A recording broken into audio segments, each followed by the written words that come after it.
Hindi ko pa hinahalo yung sili.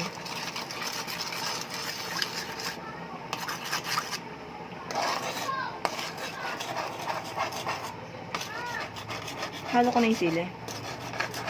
Hindi. Hmm? May malaman kung tamang gawa ito ng chili. Ano? Chili garlic oil. Invento. Pero halo mo sili. Patsyam. Always the patsyam, pero masarap pa rin.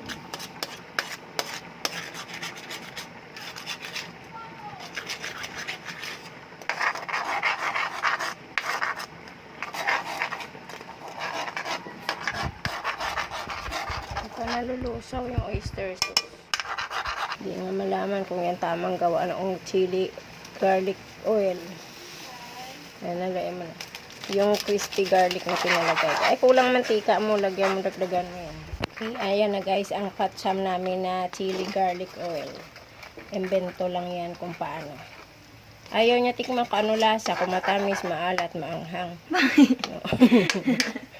Mantika yun. Okay, thank you guys. Comment na lang kayo kung paano gumawa ng maayos.